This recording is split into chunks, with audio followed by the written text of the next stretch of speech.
This is Financial Accounting, and I am Dr. Baldwin. This is the second lecture on Chapter 3. The first lecture was all about the adjusting process, adjusting entries, and it culminated with the adjusted trial balance. As a reminder, let me ask you a question. What are the adjusting entries necessary for? Why are they necessary? They're necessary because not all transactions begin and end in one accounting period. Hope you got that right. Now we pick up from where we left off and we move on to the preparation of our basic financial statements. In the last lecture, this is where we left off. We had finished computing the adjusted trial balance. Once we've completed this worksheet, which we did in the last lecture, we can move on to the preparation of the company's financial statements. We always start, of course, with the income statement. You can see how we took the information directly from the worksheet and prepared the income statement for the month ended December 31, 2011. The income statement includes only the revenues and expense accounts, which you can see down here highlighted in green. Net income reported by Fast Forward for the month is $3,785. We'll see this amount again in the statement of retained earnings. The statement of retained earnings adds net income to the beginning balance in the retained earnings account. Of course, the beginning balance was zero. This was a new company. And subtracts the dividends that have been paid of $600 to get the retained earnings for the end of the period, in this case 12/31/11. This item is needed to carry over to the balance sheet, this $31.85 here, that is our balance at the end of the period in retained earnings. That's why the statement of retained earnings is prepared second. Now let's prepare the balance sheet for Fast Forward. Our third financial statement that we prepare is the balance sheet. We find all the asset and liability accounts on the worksheet and put them in the proper form for the balance sheet. So you can see we've taken all of the asset accounts and we're showing them over here. They all happen to be in green. Notice that we've got our contra asset, accumulated depreciation, being subtracted from its equipment. In addition, we have the liabilities. They happen to be in a sort of a gray color here. And we also bring forward the retained earnings balance we calculated previously on the statement of retained earnings. So that one's in the little orange color here. The books are in balance because the total assets are equal to the total liabilities plus owner's equity. Now we have completed the adjusting process leading to the preparation of the financial statements of this company. So we did the adjusting entries in the previous lecture. In this lecture, we've taken the results of those and made 3 financial statements. Once the formal financial statements have been prepared, we can begin the process of closing the books and getting ready for the next accounting period. Income is earned over a period of time. At the end of the time period, we start over and calculate income for the next period. The closing process's goal is to reset all revenue, expense, and dividend accounts to a zero balance at the end of the period. By doing this, we can start the next accounting period fresh. We will use a temporary account called Income Summary to facilitate the closing process.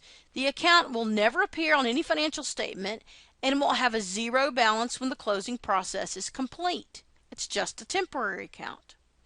All accounts that will be closed are known as temporary accounts. These include revenues, expenses, dividends, and of course the income summary account I just mentioned. These accounts should all have zero balances at the end of the period after we've done the closing process. That starts us fresh for the next period. Permanent accounts include assets, liabilities, and owner's equity. These accounts are permanent in nature because they are carried forward from one period into the next. There are 4 steps we always follow in the closing process. First, we close all the revenue accounts to the income summary. We move the balance in all revenue accounts to the income summary account. This will cause all the revenue accounts to have a zero balance. Remember, revenue accounts normally have a credit balance. So if you want to get them to zero, what are we going to do? We're going to debit them to get them to zero. That means the other side of the journal entry has to be to income summary. Next, we close all the expense accounts to income summary. This will zero out all of their expense accounts. Expense accounts normally have a debit balance, so if we want to get them to zero, we're going to credit them, which means the debit half of that closing entry is going to be to income summary. Next, the income summary now shows revenues and expenses. In other words, it's balanced out, it's given us net income. We must close the income summary account, which contains the number equivalent to net income, to retained earnings. This process zeroes out the income summary.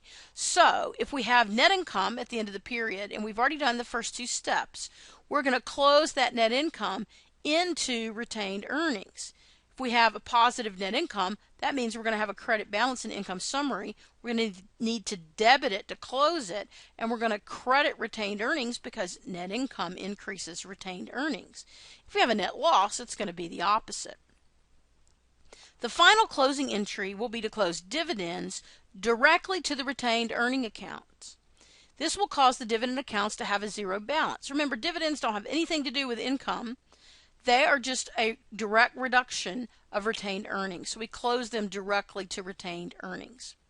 Let's see how this process works. To prevent confusion when you first try to make closing entries, it's an excellent idea to follow the 4 steps exactly. To illustrate the closing process, we will assume that the company has only one expense account and one revenue account. The beginning credit balance in retained earnings is $7,000, and dividends of $2,000 have been paid. The first step in the closing process is to transfer all the revenues to the income summary account. Let's do this now. You can see that the closing entry requires a debit to the revenue account. The revenue account now has a zero balance.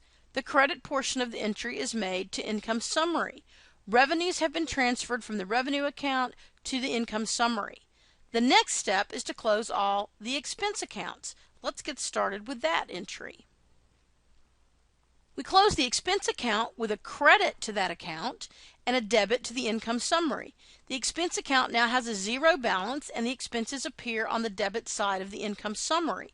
We know the company had net income because revenues are greater than expenses.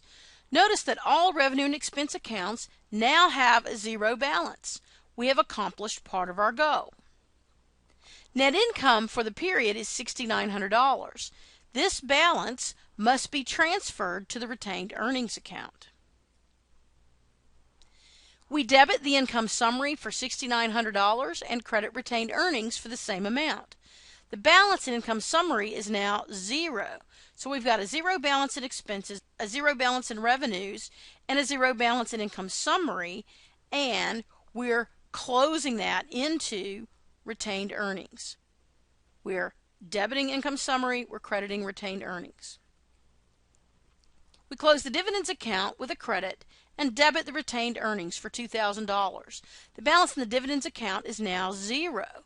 Let's determine the balance in the retained earnings after all the closing entries have been made. Retained earnings now has a balance of $11,900. We arrive at this amount by adding together the beginning balance in the account and net income for the period and subtracting dividends paid.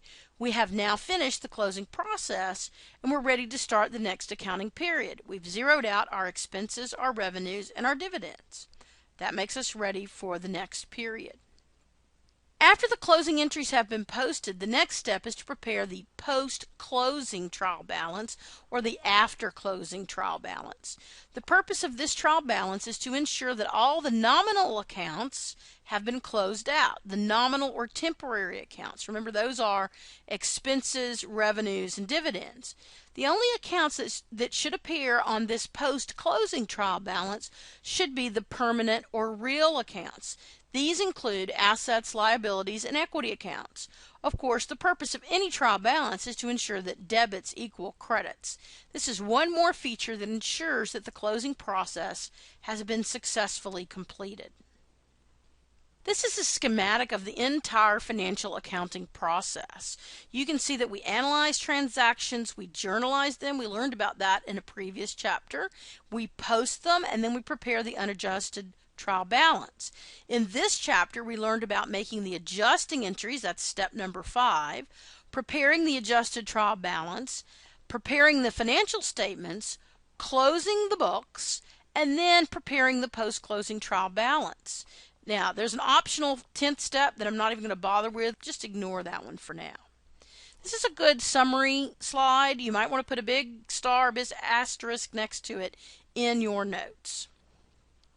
The last thing we're going to talk about in this chapter is the classified balance sheet. A classified balance sheet is the most popular format used by businesses. On the asset side of the balance sheet, we group assets as current or non-current. Some people think of those as short-term and long-term. A current asset is one that is expected to be converted into cash in 1 year or less, or whatever the company's normal operating cycle is, whichever is longer. Normal operating cycle for 99% of companies is a year. Current assets normally include cash, short-term investments, accounts receivable, merchandise inventory, office supplies, and prepaid expenses. Short-term investments are expected to be showed within 1 year or the normal operating cycle, whichever is longer. Merchandise inventory contains inventory items we expect to sell to customers in the normal course of business. We'll talk about that more in a later chapter. For a service business like an attorney's office, for example, we would not expect to find a merchandise inventory account.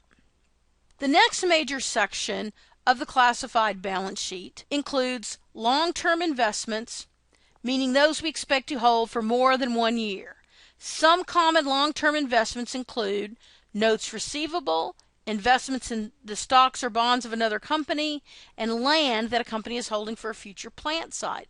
Companies often purchase stock of another company in order to control or own the other company. So we've got current assets and long-term assets. Some people call them short-term and long-term. A third section of the classified balance sheet shows our property, plant, and equipment.